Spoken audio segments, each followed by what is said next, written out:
Saudações, leitores e seguidores do Instituto Liberal. Eu sou o Lucas Berlanza e este é mais um IL Flash, aquele momento da semana em que a gente elenca os 7 artigos que mais impactaram, que mais fizeram sucesso no nosso site oficial e nas nossas redes sociais. Um IL Flash que cobre as últimas 2 semanas. Nós tivemos aí uma pausa em função de compromissos seguidos em viagens, tanto internacional quanto nacional, para desempenhar missões em nome do Instituto Liberal. Agora temos a ocasião de retornar com mais um IL Flash para você que nos acompanha, trazendo os 7 artigos que mais impactaram nas últimas 2 semanas. O primeiro deles é do Isaías Fonseca, associado do Instituto de Formação de Líderes de Belo Horizonte, com o seu texto O Custo Oculto do Aumento Desenfreado dos Impostos no Brasil.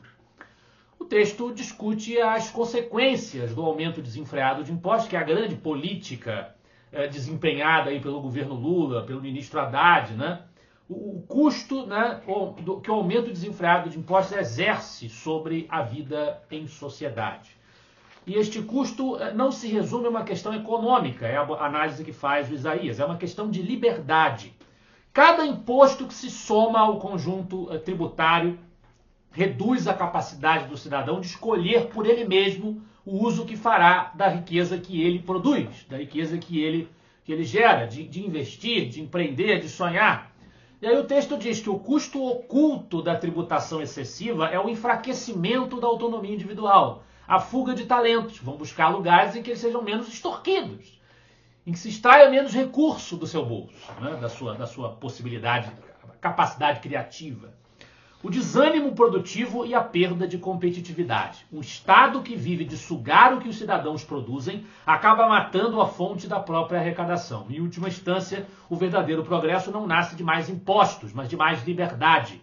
A liberdade de trabalhar, de inovar, de prosperar, sem que o Estado se torne o sócio majoritário do esforço alheio.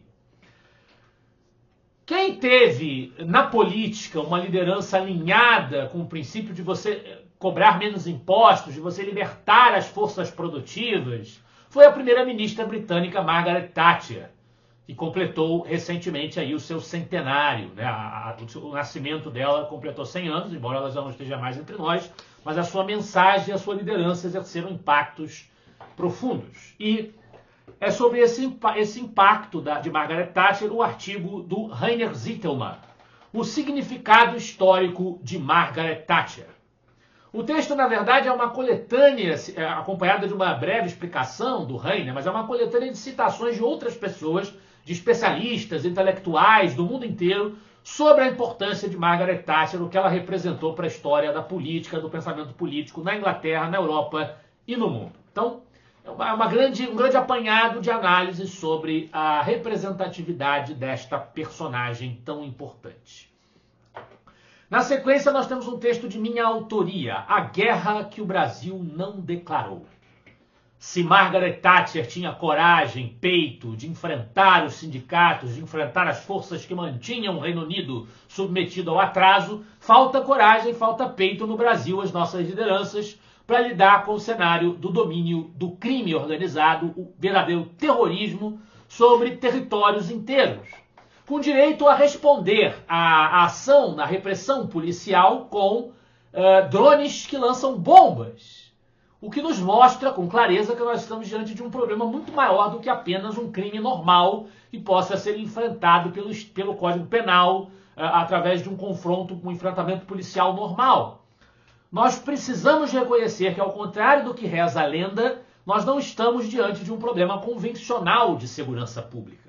Nós estamos diante de uma guerra não declarada, que insistimos em nos enganar, é o que eu escrevo no artigo que foi originalmente publicado na Revista Oeste, ao considerar como um dado rotineiro da realidade.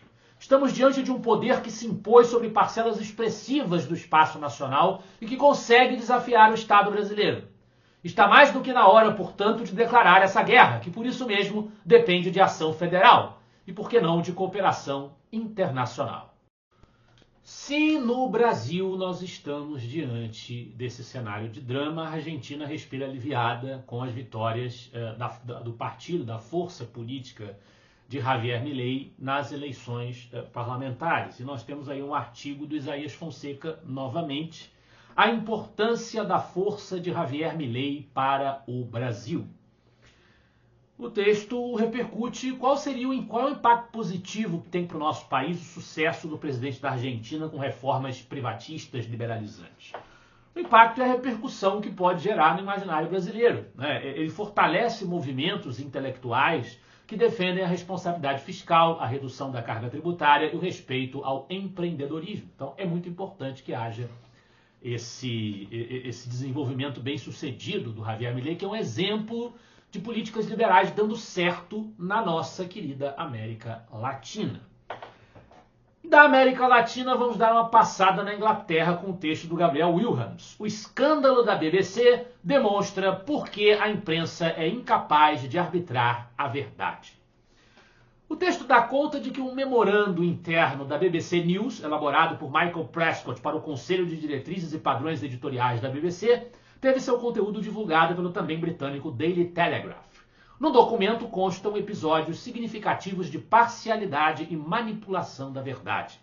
O caso mais grave foi a exibição, literalmente, de um programa de uma semana antes das eleições americanas, contendo 2 falas de Donald Trump, proferidas em momentos diferentes, mas editadas de modo a parecerem uma única fala, dando a entender que o presidente americano teria incitado a invasão do Capitólio em janeiro de 2021. Trata-se de grotesca farsa. A frase original, longe de incitar a violência, vai em sentido oposto, na verdade. Vamos caminhar até o Capitólio e vamos aplaudir nossos bravos senadores e congressistas. Aplaudir, não invadir e depredar as instalações. Para além da tentativa de manipular o eleitorado americano às vésperas da eleição, o texto diz ainda, o memorando também confessa um claro viés pró-Hamas e anti-Israel na cobertura da guerra. Prescott também acusa a BBC de divulgar informações falsas no que tange à proporção de crianças e mulheres palestinas mortas durante conflitos com militares israelenses. A postura pró-terrorismo é tão escancarada que chegaram ao cúmulo de chamar o filho de um ministro do Hamas para narrar um programa sobre a guerra em Gaza, sem, é claro, informar esse pequeno detalhe ao público de que o filho de um terrorista estava narrando a guerra.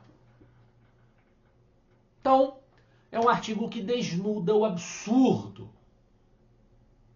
O absurdo no comportamento de um grande veículo jornalístico, que é a BBC. Voltamos ao Brasil, onde também temos problema muito parecido, mas outros tipos de problema também, com o texto do João Loyola, O fim do MEC e o início de uma nova era educacional.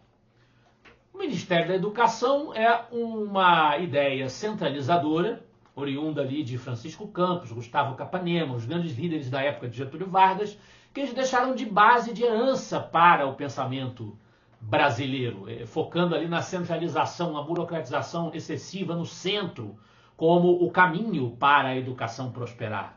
O cidadão educado, ele é educado para ser um elemento da engrenagem do Estado.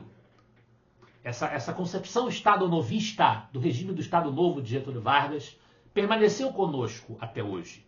E é isto que faz a sua crítica o texto do Loyola, que defende ali um modelo descentralizado, ele lista uma série de casos de países onde modelos de maior liberdade educacional demonstram seu sucesso, as charter schools norte-americanas, enfim.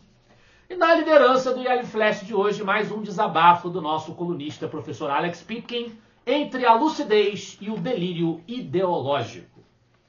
O autor vai dizer que não suporta mais a cegueira ideológica, a dissonância cognitiva, a covardia moral travestida de compaixão.